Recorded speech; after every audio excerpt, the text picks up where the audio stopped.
दरबार से योगी आदित्यनाथ की कुर्सी क्या हिला दी गई है? क्या अब अगला उत्तर प्रदेश में कोई नए मुख्यमंत्री के शपथ की तैयारी चल रही है? क्या कुछ हो रहा है उत्तर प्रदेश की राजनीति में? आज आपको उसका पूरा विश्लेषण करने वाली हूं, एक एक पॉइंट आपको बताने वाली हूं, क्योंकि आज जो कदम दिल्ली दरबार से मोदी जी के दुलारे के जरिए उठा दिया गया है, उससे साफ लग रहा है कि उत्तर प्रदेश की राजनीति में योगी आदित्यनाथ का द एंड कुर्सी का जो दौर है वो होने वाला है। उनकी कुर्सी, उनकी सत्ता क्या उनसे छिन जाएगी? क्योंकि मोदी जी के फेवरेट वाले केशव प्रसाद मौर्य साधु संत मामले में अब चुप होने का नाम नहीं ले रहे हैं।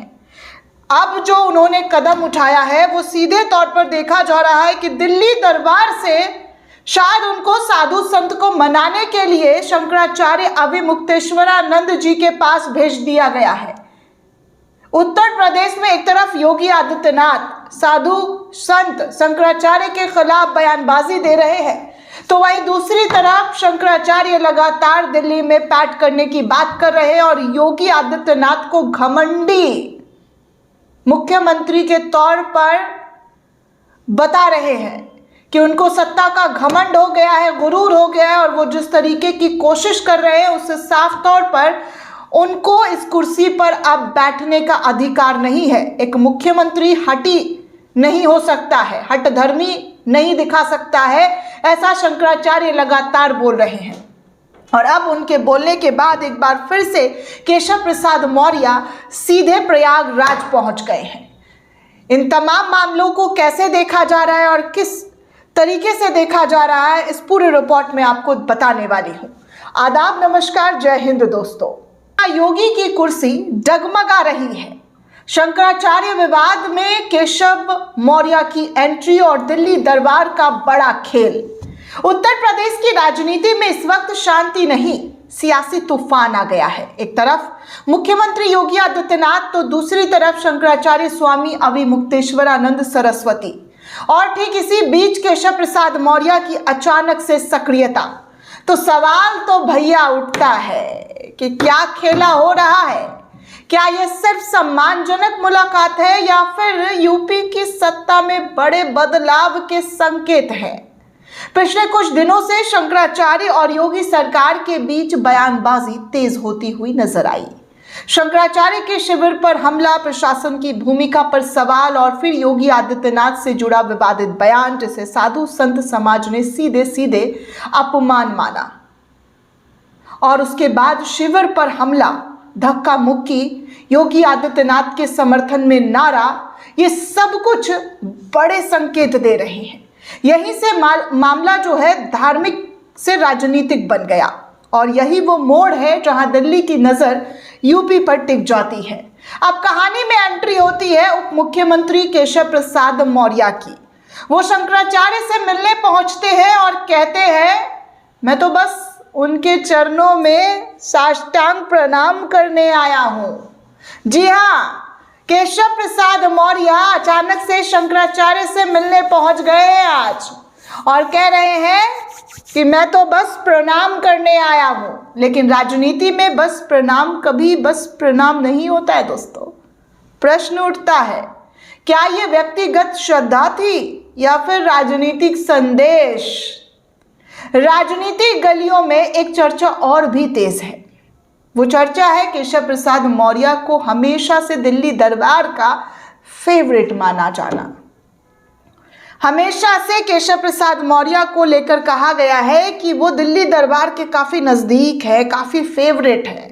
तो सवाल ये है कि क्या दिल्ली से इशारा हुआ? क्या शंकराचार्य को मनाने की जिम्मेदारी योगी नहीं बल्कि केशव प्रसाद मौर्य को दे दी गई है? अगर ऐसा है तो ये सीधे सीधे नेतृत्व पर अविश्वास का संकेत माना जाएगा। बीजेपी में हमेशा कहा जाता है, व्यक्ति नहीं संगठन बड़ा होता है। ये शब्द आपको याद होंगे। कोई व्यक्ति जो है वो बड़ा नहीं होता बल्कि संगठन बड़ा होता है।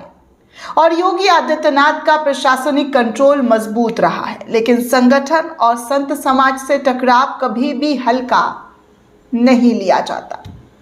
जी हाँ, कभी भी हल्का नहीं लिया जाता। और जब उसी समय पार्टी का उप मुख्यमंत्री खुले तौर पर शंकराचार्य के पक्ष में दिखे, बयान दें, संवाद बनाए रखें, तो ये सवाल लाजमी है, क्या योगी इस वक्त पार्टी के भीतर अकेले पड़ रहे हैं? क्या योगी आदित्यनाथ के साथ अब कोई नहीं है? अब सबसे बड़ा सवाल ये भी है दोस्तों कि क्या योगी आदित्यनाथ की कुर्सी खतरे में है?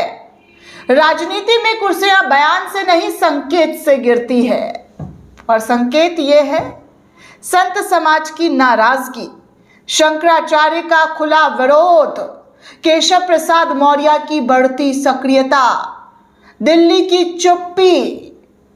इन सब को जोड़ेंगे तो तस्वीर साफ नहीं, लेकिन धुंध में कोई बड़ा बदलाव जरूर दिखता है। जिस तरीके से दिल्ली दरबार में चुप्पी साध ली गई है, उससे साफ पता चल रहा है कि कुछ तो गड़बड़ है दया।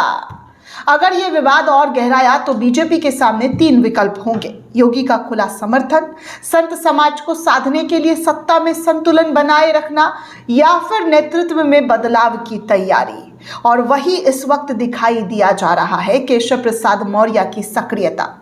तो आज सवाल जो है सिर्फ इतना ही है कि केशव प्रसाद मौर्य शंकराचार्य से क्यों मिले। सवाल यह है कि क्या यूपी की राजनीति में सत्ता का केंद्र खिसक रहा है, और क्या योगी आदित्यनाथ की कुर्सी अब पहले जितनी मजबूत नहीं रही जितनी होनी चाहिए, क्योंकि बवाल तो शंकराचार्य के जरिए काटा गया है। आने वाले दिन में इस सियासी भूचाल की असली तस्वीर भी सामने हम आपको जो आएगी वो लगातार दिखाएंगे। क्या होने वाला है, आपको क्या लगता है दोस्तों? आप क्या सोचते हैं? क्या ये सिर्फ मुलाकात है या सत्ता का परिवर्तन की आहट है? क्योंकि बहुत सारी चीज़ें इस वक्त दिखाई दी जा रही है, और उन दिखाई गई चीज़ों में जिस तरीके से ना कुछ बोलकर चुप रह जाना, इस बात का इशारा कर रही है कि क्या बहुत कुछ बदलने वाला है। क्या सत्ता परिवर्तन की दिशा में एक ऐसा कदम भाजपा के जरिए, यानी कि दिल्ली दरबार के जरिए उठाने की कोशिश की जा रही है केशव प्रसाद मौर्य के थ्रू, कि जिस तरीके का विवाद हुआ और इस विवाद को थमने में अभी तो मुझे नहीं लग रहा कि जल्द ही थमेगा, क्योंकि लगातार साधु संत नाराज हैं और उनकी नाराजगी योगी आदित्यनाथ उनकी प्रशासन से है। और अभी तक कोई ऐसी चीज़ें निकलकर सामने नहीं आई है जहां पर संवाद का रास्ता बना हो। यहाँ पर दोनों ही पक्ष आपस में डटे हुए हैं। साधु संत अपनी जगह डटे हुए हैं और योगी आदित्यनाथ अपने बयानों को लेकर डटे हुए। और ऐसे में केशव प्रसाद मौर्य का अचानक से प्रयागराज पहुंच जाना, शंकराचार्य से मुलाकात करना, प्रणाम की बातें करना, तो ये बहुत कुछ संकेत दे रहे हैं। आपको क्या लगता है दोस्तों? हमें कमेंट करके ज़रूर बताइएगा। साथ ही साथ चैनल को ज़्यादा से ज़्यादा लाइक, शेयर और सब्सक्राइब करना बिल्कुल भी ना भूलें। जय हिंद, जय भारत।